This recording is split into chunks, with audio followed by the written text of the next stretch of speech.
nous asseyons. C'est toujours agréable et beau de voir des frères unis d'un commun accord et se réjouissant ensemble de ce que Dieu fait.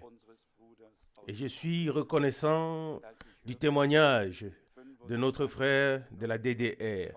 Et quand j'ai entendu 25 os cassés, je n'en ai pas cru mes oreilles. Combien souvent nous nous plaignons devant Dieu pour les détails et nous ne nous rendons même pas compte de tout ce que d'autres ont à endurer. Nous avons beaucoup de raisons de remercier Dieu pour ce qu'il nous a donné. Intérieurement, nous sommes convaincus de ce que Dieu arrivera à ses fins. Et il y a un temps pour tout. C'est ainsi que c'est écrit dans Proverbes ou dans Ecclésiaste. Oui, peut-être c'est dans Ecclésiaste. Il y a un temps pour tout. Pour semer et pour moissonner. Pour se plaindre et pour se réjouir. Il y a un temps pour tout, selon Ecclésiaste 3, verset 1. Et nous sommes convaincus que Dieu veille sur tout. Qu'aucun d'entre nous ne peut faire quoi que ce soit. Nous sommes convaincus, oui, que Dieu ne peut faire quoi que ce soit à moins qu'il ne le fasse au travers de nous. Un jour ou l'autre, nous réaliserons tous, et je m'inclus volontairement et consciemment, un jour ou l'autre, nous allons réaliser que nous ne pouvons pas atteindre la perfection et l'achèvement sans les autres, mais que nous le ferons seulement ensemble et avec le Seigneur. Nous aussi, nous en avons fait l'expérience avec Frère Rousse vendredi dernier lorsque 3 sœurs de la région de Cologne sont venues après avoir appelé auparavant.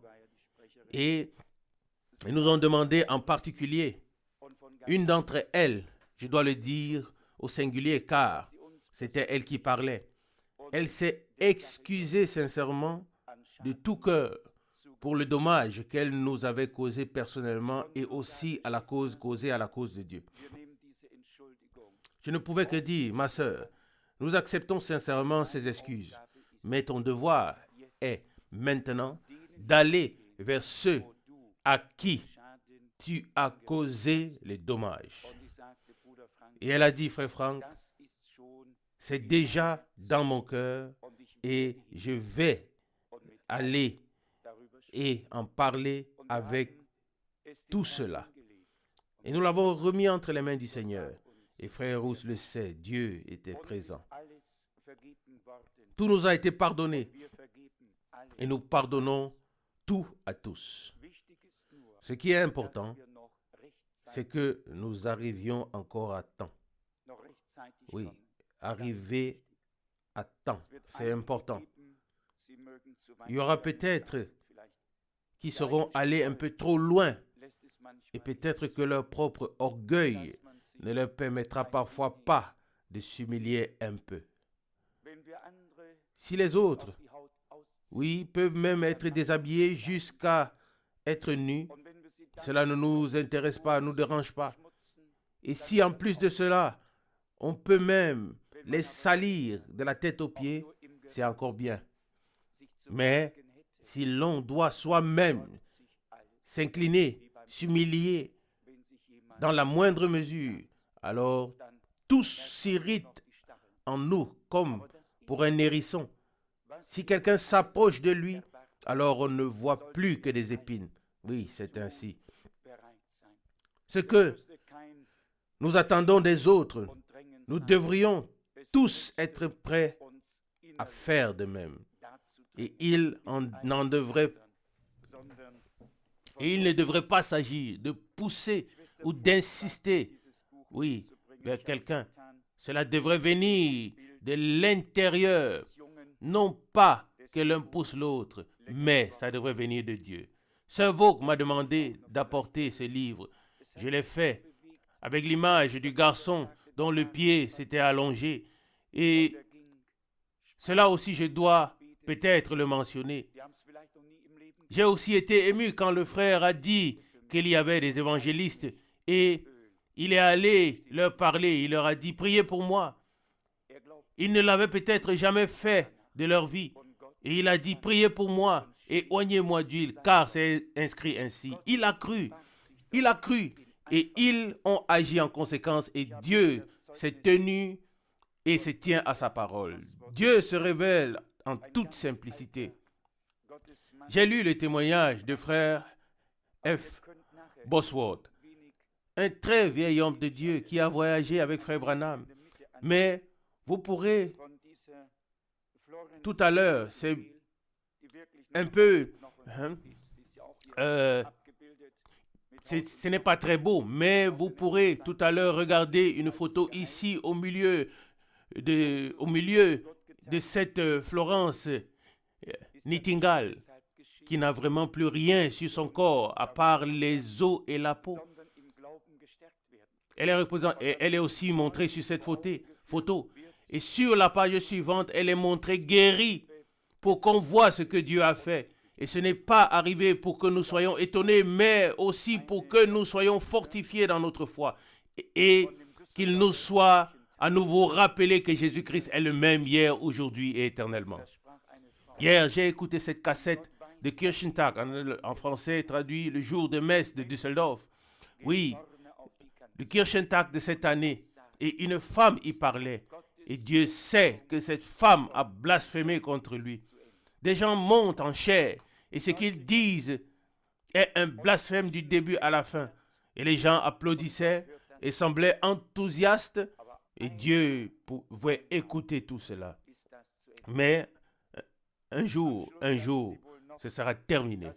Et à la fin, cette femme dit encore, c'est Dieu.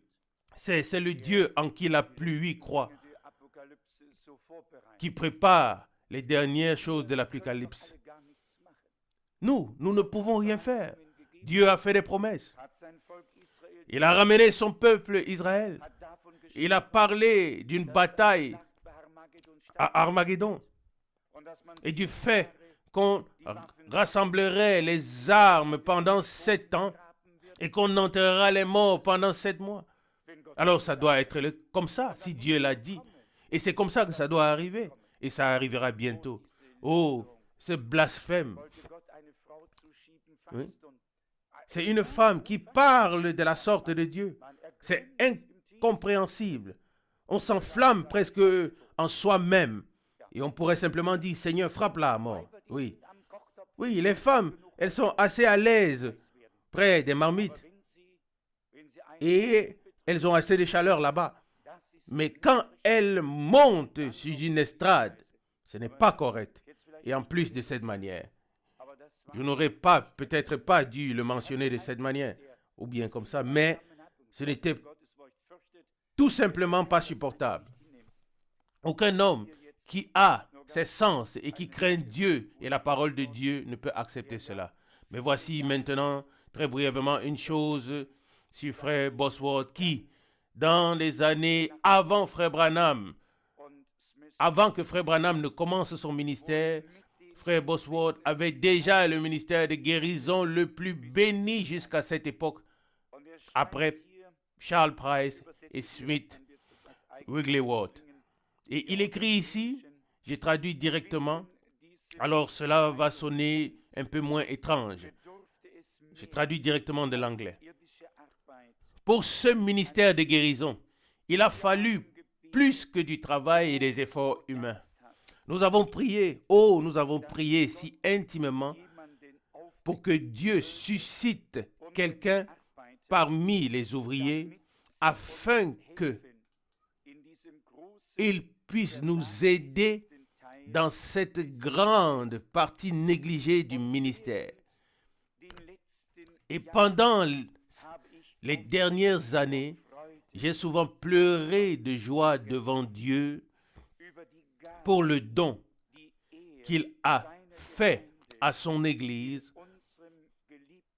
par notre bien-aimé frère Branham. Ce don de guérison qui est si merveilleux. C'est une chose que Dieu fait, bien au-delà de ce que nous pourrions demander et de ce que nous pourrions penser. Car ce que l'œil n'a jamais vu et ce dont je n'ai jamais entendu parler, ce ministère de guérison incomparable de William Branham. Et c'est un homme qui avait déjà beaucoup de choses. Il avait fait beaucoup de choses. C'est de lui que Tony Osborne a particulièrement profité, non seulement de ses livres, mais de ses instructions. Mais cet homme avait la grâce. Je l'ai aussi connu personnellement. Il avait la grâce de prier et aussi ensuite d'accepter quand Dieu répondait, envoyait ce pourquoi il avait prié. Et ça, c'est toujours un bon signe. Quand des gens prient pour quelque chose et que cela vient et qu'ils puissent l'accepter et remercier Dieu. Je n'ai qu'un seul verset qui m'a touché ce soir lors d'une méditation pour la prochaine lettre circulaire. Le verset est tiré de 1 Corinthiens chapitre 14 et ensuite je vais me rasseoir et peut-être Frère Rousse aura encore une parole ou la prière ou peu importe. Il s'agit de 1 Corinthiens chapitre 14, principalement le verset 33. Oui, verset 33. 1 Corinthiens 14. Car Dieu n'est pas un Dieu de désordre, mais de paix, comme dans toutes les églises des saints. C'est ainsi que Paul définit la présence de Dieu dans toutes les églises des saints. Là où il y a le désordre, là aussi, il n'y a pas la paix. Et il y a beaucoup d'autres choses encore. Mais là où il y a l'ordre divin, là aussi se trouve la paix divine. Là, il peut y avoir de la croissance. Oui, et de l'édification dans l'assemblée ou dans l'église. Après avoir classé les dons spirituels et les ministères, Paul écrit un peu plus loin, et aussi au verset 37, il dit, 1 Corinthiens 14, verset 37, « Si quelqu'un se croit prophète ou inspiré de l'Esprit, qu'il reconnaisse que ce que je vous ai écrit est le commandement du Seigneur. » Cela peut avoir sonné dur et peut-être pour certaines personnes pas vraiment acceptable ou compréhensible, mais il a fait ce que Dieu lui avait ordonné. Il était établi pour ne pas simplement laisser tout passer, mais pour établir l'ordre spirituel, particulièrement dans l'Église, afin que la paix puisse régner dans l'Église. Vous savez qu'avant cette écriture, les dons spirituels sont mentionnés. Verset 27, si quelqu'un veut parler en langue, qu'à chaque fois,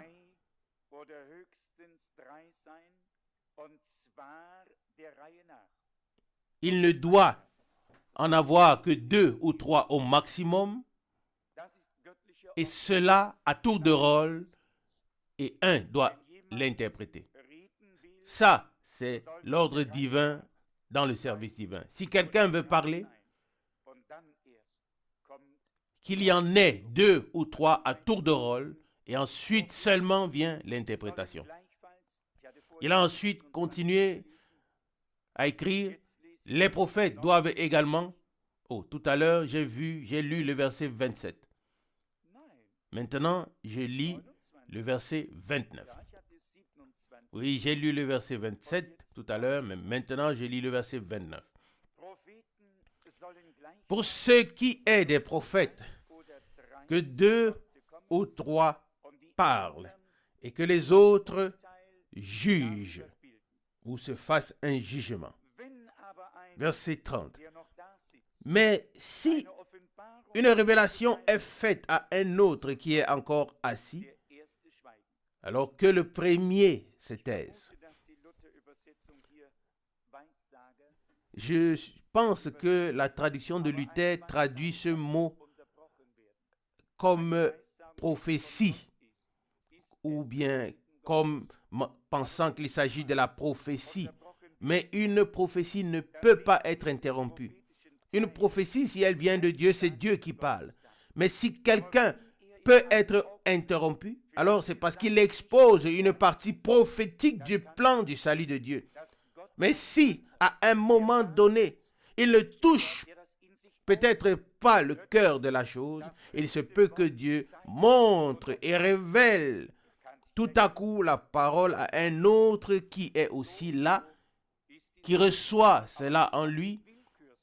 Il peut se lever, il peut dire un instant, voici comment la chose est. Mais cela ne peut pas être arbitrairement.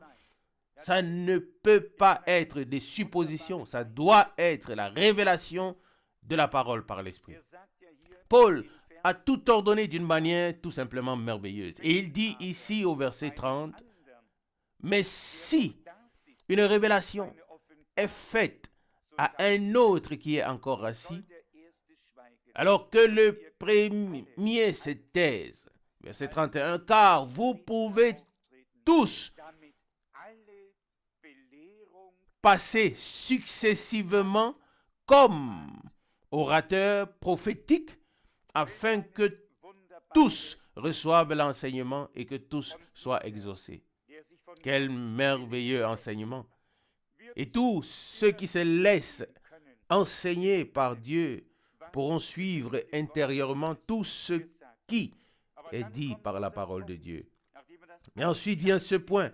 Après qu'il ait exposé tout cela, il dit au verset 33, « Car Dieu n'est pas un Dieu de désordre, mais de paix, comme dans toutes les églises des saints. »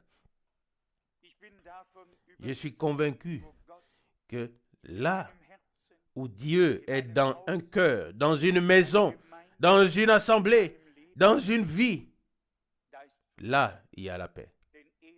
Car il est notre paix. Là, il y a le salut, car il est notre salut. Là, il y a la vie, car il est notre vie. Là, il y a tout ce qu'il est. Puis vient naturellement l'enseignement pour nos chères sœurs. Cela me fait à moi-même vraiment mal. Je dois l'avouer. Mais mes sœurs, acceptez-le comme cela est donné ici. Et le verset 37 vient, que j'ai déjà lu. Si quelqu'un se croit prophète ou inspiré de l'Esprit, qu'il reconnaisse. Pas seulement qu'il puisse reconnaître ou bien, s'il te plaît, accepte-le. Non, mais qu'il reconnaisse que ce que je vous écris ici, non, pas de manière arbitraire, pas mon opinion, pas ce que je ressens, mais qu'il reconnaisse que ce que je vous écris ici est le commandement du Seigneur. Et si nous avons compris cela, que nous avons affaire à Dieu et à la parole de Dieu, et que nous nous présentons devant lui avec respect, alors il nous bénira. Mais ce n'est pas encore terminé. Au verset 38, 1 Corinthiens 14, le marteau alors vient. Et il dit, ou il écrit, « Mais si quelqu'un ne veut pas le reconnaître, lui non plus ne sera pas reconnu. » Il n'y a que l'un ou l'autre. On ne peut pas s'asseoir entre deux chaises. Soit on reconnaît ce qui est de Dieu, ce qui est valable devant lui, ce qui est juste, et on se décide pour cela.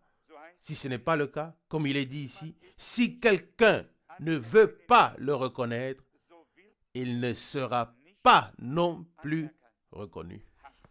Une parole dure. On pourrait dire, Paul, tu ne fais plus preuve de pitié. Tu ne laisses aucune marge de manœuvre. Tu penses que quand tu dis quelque chose, tout le monde doit l'accepter. Il n'avait rien à dire, mais Dieu a parlé par lui. Il était un instrument choisi de Dieu et il pouvait parler avec cette autorité divine. Et combien ont été, combien étaient ceux-là qui n'ont pas du tout écouté et qui ont dit, dans ces lettres, il exagère. Mais dans ses paroles, dans ses lettres, il est vraiment puissant, mais dans ses paroles, il n'a rien du tout à dire. Vous connaissez tous ces passages. Il en est de même dans notre temps. Quand cela est montré et révélé à un homme par Dieu, alors nous le voyons, alors nous le reconnaissons, alors nous comprenons ce que Dieu a dit, que ce que Dieu a dit est la parole de Dieu. Amen. C'est tout. Rien de plus, rien de moins.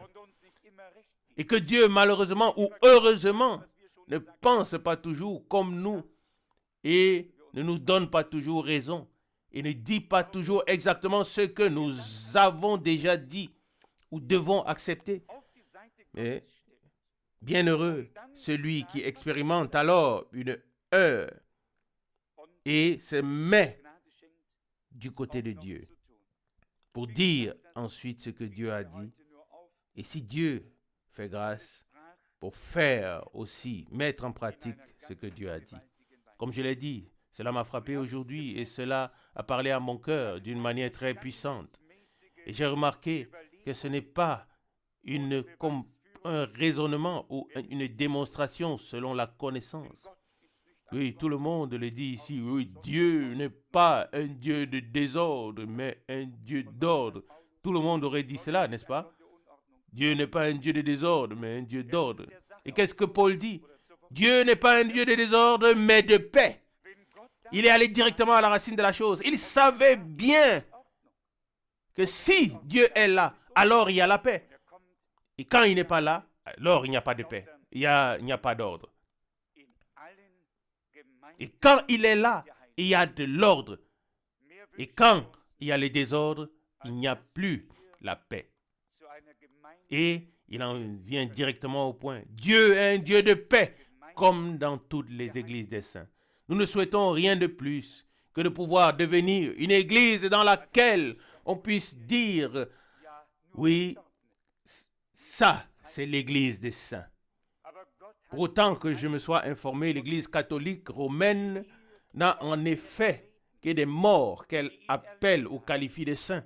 Mais Dieu a des saints et des bien-aimés qui vivent sur la terre, qui l'ont expérimenté, qui croient en lui et qui ont été ajoutés à son corps.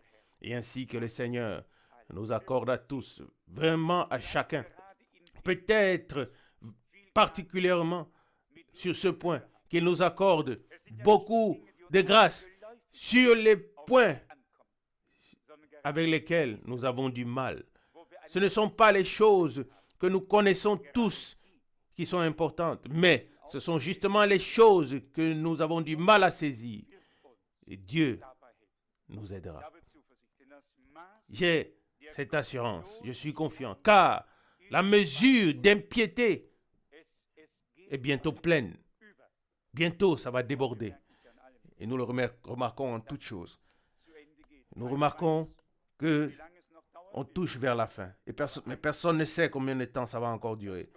Mais je sais une chose, c'est que Dieu nous a fait grâce de reconnaître le temps dans lequel nous vivons. Pas de fixer le temps, mais de reconnaître le temps. Fixer le temps, beaucoup l'ont fait. Mais nous avons reconnu le temps et l'heure dans lesquels nous vivons. Je voudrais me recommander aussi, particulièrement à vos prières. Souvenez-vous de moi dans vos prières. Je n'aime vraiment plus voyager, tout au contraire. C'est seulement parce que je dois le faire. Sinon, Je ne pourrais presque plus le faire et je ne voudrais même plus le faire. Mais c'est tout simplement nécessaire et c'est pourquoi je le fais. Que Dieu m'accorde aussi sa grâce pour ce voyage en Inde. Vous savez que c'est l'un des plus pauvres pays du monde.